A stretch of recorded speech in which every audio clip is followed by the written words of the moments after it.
Pardon me. All right, and we are recording.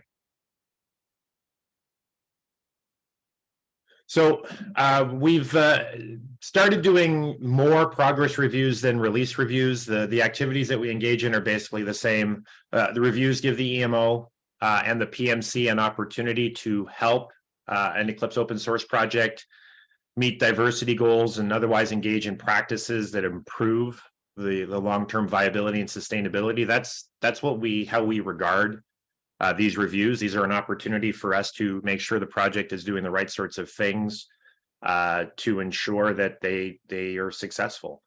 And ultimately, this is really what the open source rules of engagement that are described in the Eclipse Foundation development process are all about: building sustainable practices for to maintain an open source project over the long haul.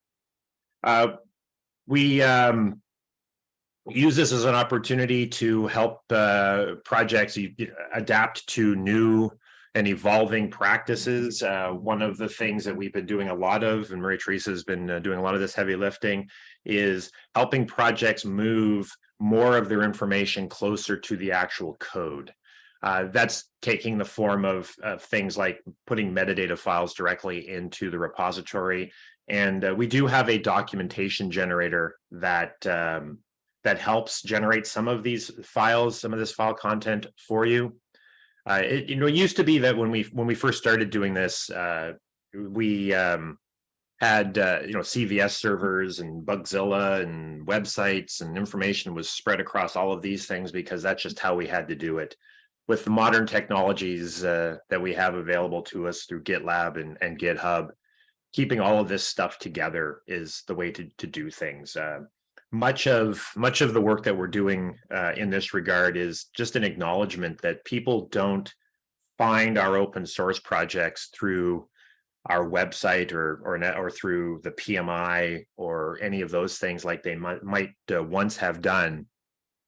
Folks are finding our projects by searching on GitHub, or searching through Google and finding a repository on our GitLab instance, right? So having the information as close to the actual Git repository means that it improves the odds of someone being successful when they engage with your project. The PMI it continues to evolve. There is some effort underway now to upgrade to a newer version of the underlying technology, Drupal, and as part of that, we're reevaluating a lot of the functionality it provides.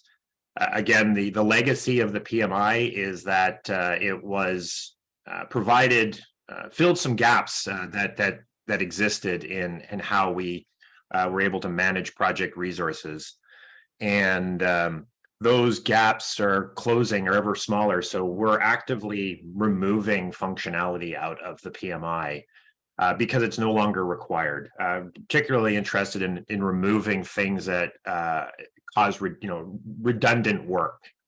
In GitHub or GitLab, you can make a release record. You can describe a release. So doing that in the PMI too seems excessive. So we're trying to evolve the PMI to the point where it's providing really only the value it needs to provide.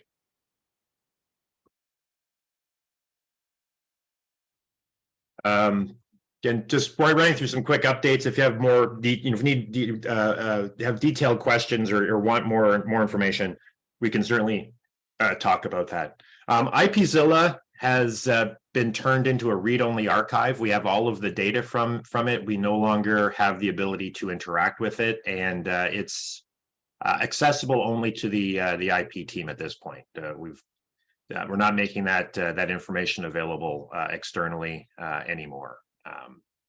All of our work now is being done related to intellectual property is being done in the IP Lab repository, which is on our GitLab instance, and there's a URL to it there. We've added we continue to add new functionality to IP Lab. One of the things that we recently added is help it do a better job of mapping P2 dependencies that result out of Tycho builds to the actual content that sits behind it. One of the challenges that we've had before is mapping an OSGI bundle. I give an example: org.bouncycastle.bcp kicks maps to BCP kicks -JDK 18 on anyway. It's the mapping is not obvious, so we've leveraged some information out of Orbit to make that mapping more make it more successful in making that mapping, so that we can from IP Lab actually find sources related to OSGI bundles. Again, our automation continues to improve. We are getting better. Oh, there you go. I went to great lengths to explain something that was on the next slide. Clearly, I need to look at my slides a little bit more in advance. Automation continues to improve. Just by way of expectation management, hard problems are still hard. I know we have a couple of you on the call have some issues that are open where we actually, at least two of them, and this, I guess I'm looking at you, Jonah, as we actually have two where we actually don't even know, we don't know where the source code is. We've been looking for it and we can't find it. So I'll connect with you. We'll continue to work with you, Jonah, offline to see if we can figure that out. We keep running into corner cases, and this is just always going to be the case. When we run into a corner case, it's going to take a couple of iterations for us to try and deal with that. Again, this is really no different than how we've always done intellectual property. We try to get the easy things done quickly, and the hard problems just take a little while because they're hard problems. We've actually been getting some pretty big hits with automation. Here's some numbers that I've pulled out of IP Lab. Month to month, we've started off fairly modest in early in last year and the year before that, and it ramped up pretty quickly. The big spike you see here, and the big hump is the TrackThisX project mostly. TrackThisX is our biggest consumer of IP resources over the last several months, but we've been able to get some real good really good quality hits on automation, which has been fantastic. This would have to do this using the old regime would have been an awful lot of work for everybody, and I'm pretty excited at our ability to switch over to automation and really leverage the automation. The human factor is always going to be in here somewhere. The IP team still works really hard to get these get the manual ones that require manual intervention sorted out. But again, having this massive deluge of IP requests, first off, having the project teams able to automatically submit the request saves them a lot of time and energy, and then being able to realize the value of automation has really been a boost. It's worth noting that you creating the issues, even in case, like even in weird corner cases where we wind up having to do manual intervention, we continually look at those things and try to figure out, based on the experience of doing a manual review of content, how can we automate this next time? Sometimes that's relatively straightforward. Other times that's harder. But we're constantly looking at ways that we say, next time, how do we make this better? So the automation should just over time get better and better, with the expectation management that hard problems are going to continue to be hard problems. Just for fun, the kinds of things that we've been looking at, it's probably no surprise that if you combine Maven and P2, that accounts for most of the work that we do. Almost half of what we do is Java based, but NPM takes a big chunk out of the content types that we look at. And there's a handful of other technologies. Based on the intellectual property reviews, we could certainly make some guesses that the kinds of technologies that are being developed at the Eclipse, the kind of technologies that are being leveraged for development at the Eclipse Foundation. but we're seeing little the Rust numbers are getting a little bit bigger with Crate. Go has been pretty stable. The Python, we're seeing a bit of an increase in that as well. It might be an interesting chart to show the rates of increases of these over time too, which I'll save for next time. The Dash license tool, it's become apparent, and I say it's become apparent because you've told me that it's time, that we need to shift out of the continuous experiment mode that it's been in for the last little while and start doing proper releases. So we do have a progress review in progress for that. And following that progress review, we will push out a proper release and then start doing proper numbered releases. I think for now, we'll keep things on the repo.eclipse.org for release binaries.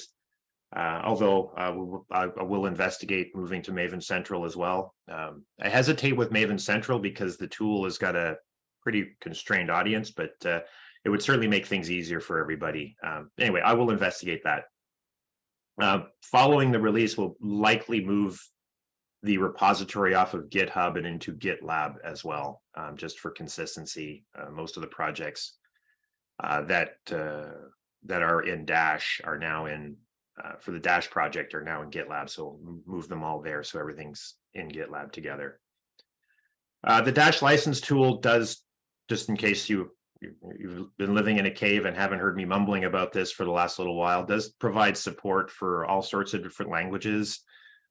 It's actually language agnostic. It really just takes input in the form of the IDs of content and determines license information from that. So you can use a CLI to check Python, Cargo, and NPM content, for example. There is a Maven plugin which uses the Maven Reactor.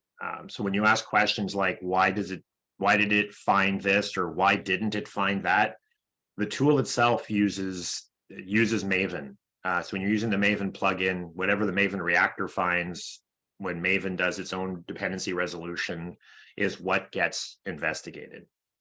You can tune that. You can exclude different scopes. You can exclude different group IDs with some wildcard matching.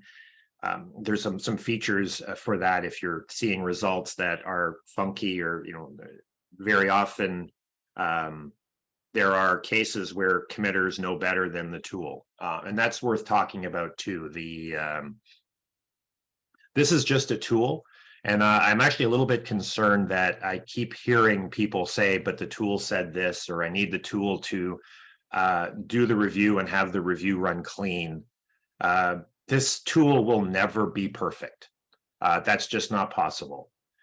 So we always are going to count on committers understanding the dependencies themselves. There's things that, I said before, the Maven plugin uses the Maven Reactor. So if you do something funky with Maven and grab a jar and pull a jar apart and shove some extra class files into the binary you build, the Dash license tool will never discover that. So that's where we would depend on the committer to help us with the intellectual property explore the intellectual property implications of that.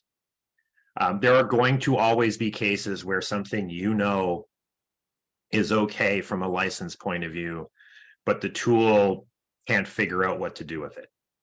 Again, this is always going to be the case. There's always going to be weird corner cases. And unfortunately or fortunately, the tool actually does a pretty good job in most cases, and there's a risk that we become complacent. And again, I'm concerned about coding to the tool, right? We want to make sure that we're not just anyway. I'm gonna stop mumbling about it and move on. One of the things that's become apparent is our choice of using the clearly defined IDs may not have been the right choice, and maybe I'm considering at some point changing to a package URL format. That shouldn't actually impact anybody other than the format of the output will be a little bit different. Package URL is something that's used in SBOM generation. We're seeing that with the Cyclone DX, for example, SBOM generation. It's a complete enough format that it provides enough information that that's something we're considering. But at this point, that's probably going to be a little bit of work. So we're going to defer that for now, but just FYI. Wanted to just point out too that the Dash license tool itself, the Maven plugin, the CLI, that front end component of the Dash license tool is relatively stable. It doesn't change all that much. We've added a few checks in here and there, but by and large, its behavior is based on the data that it receives, and mostly by way of expectation management. The data that it leverages changes, so it's entirely possible that something that has been rejected in one run could actually be approved minutes later when you run it again.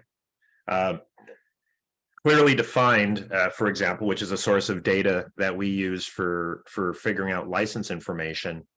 If you ask it about some content that it doesn't know about, it will go and look and try to find the answer for that content. And that sometimes can be resolved in a matter of minutes. So it's entirely possible that clearly defined will say, will return results that we don't like yet, and then the next time we run it will return results that we do like.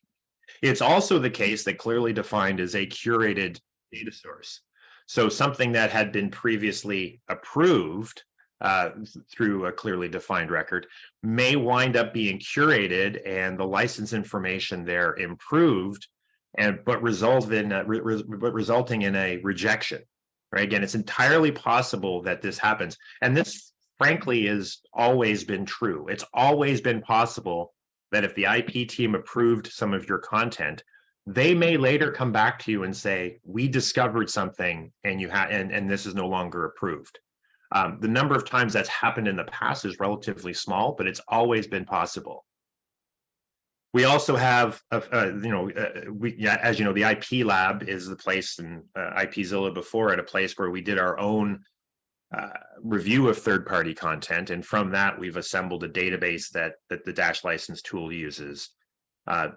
It's entirely possible that you could, as part of running the Dash license tool, it queries our database and comes back with a result that gets changed because maybe it doesn't find something, and then some other project requests the same thing or a review of the same thing, and it gets that approval, and then next time you run, you would benefit from that approval. Again, the data sources behind all of this do change over time. One of the things that I've been working on is that we try to optimize for project code, and this is something we're going to continually revisit because project code is becoming more and more complex, certainly with regard to licenses. The process by which when the back end decides that something is project code and uses kind of shortcuts the process to figure out what the license is something that continues to evolve. And we had a bit of a regression over the last couple of weeks where in the process of tightening up the way that the back end sorts out that something is project code, in the process of tightening that up, we wound up missing something, and a couple of Eclipse project packages wound up getting identified as third party, and basically throwing us into a little bit of a panic, throwing some project teams into a bit of a panic. I'm overstating, they weren't panicking, about the tool misidentifying their content. Anyway, it was once we were made aware of the problem, we worked on it. We're trying to make the data better.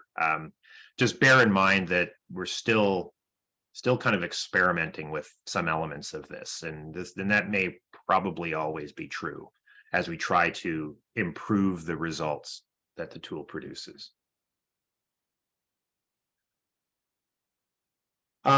Just a quick example, just because I don't think we've talked about this one before. This is actually a lesson that I learned before. I learned this week.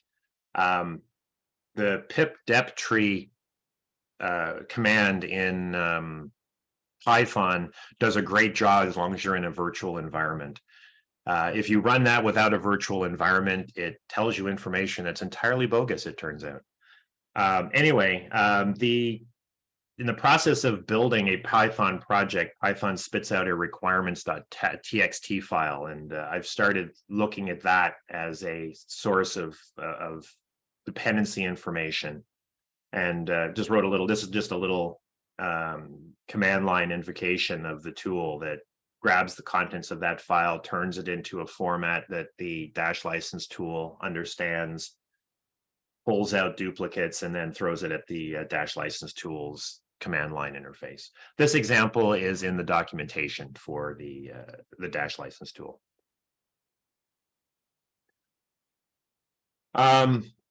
There's still some challenges here. One of, the dash license tool does a very good job of identifying licenses of content. Right now, it doesn't do a great job, or really doesn't make any kind of attempt to determine whether licenses actually work together.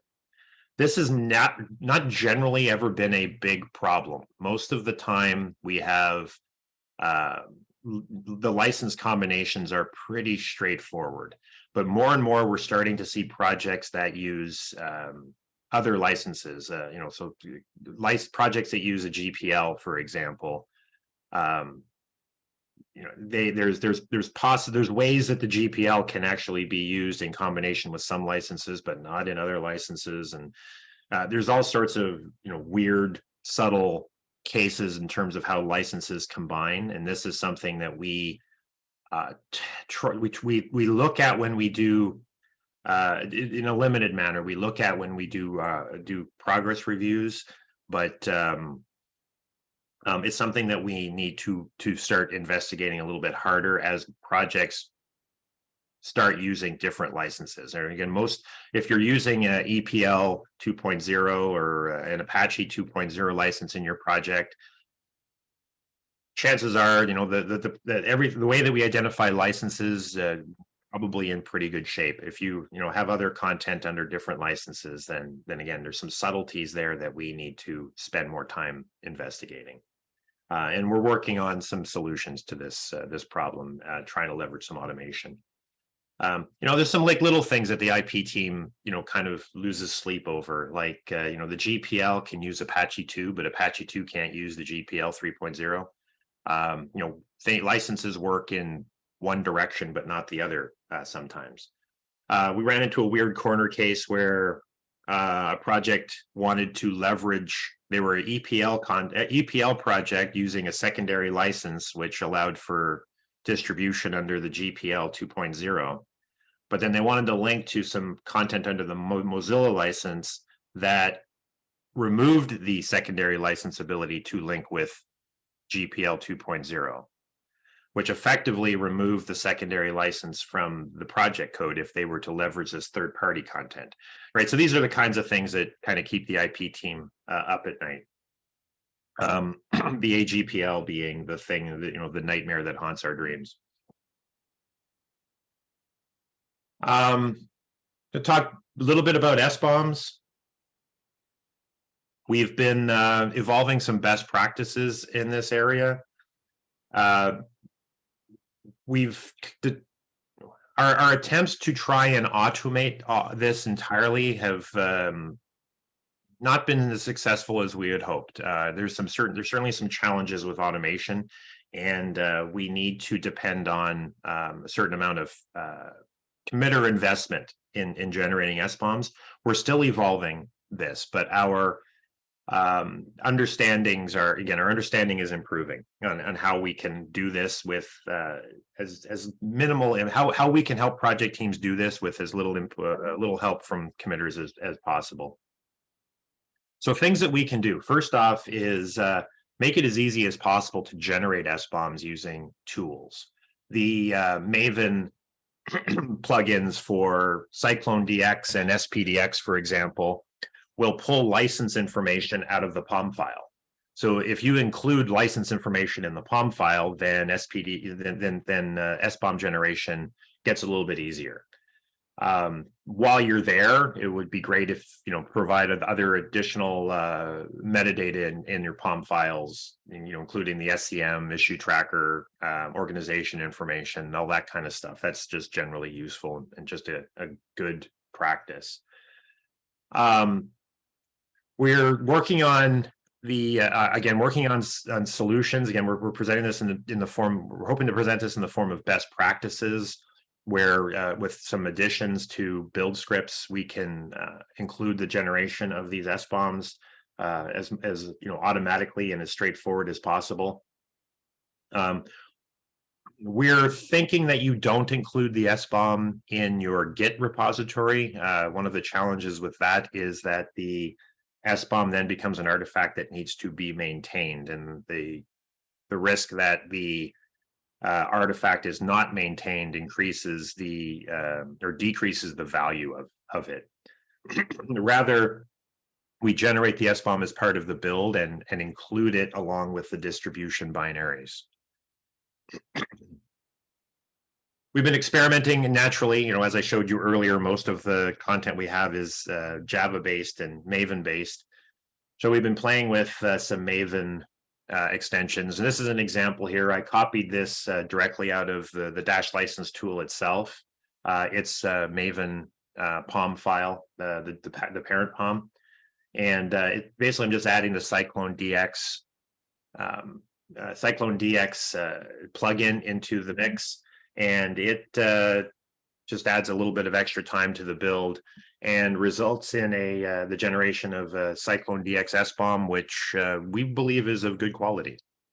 One of the challenges, of course, is that the license information for third-party content doesn't leverage the same sources that we have. So that's something that we're going to have to sort out how to deal with, is how do we improve the quality of the license information in there.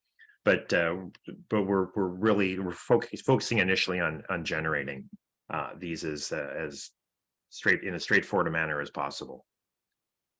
The security team has actually been working with the Eclipse Dash project, obviously, and the Eclipse M2E project to start. They have a list of a handful of projects that they're basically cloning repositories and experimenting with at this point. And in some cases, they've started making pull requests to start discussions about how to incorporate this into the builds.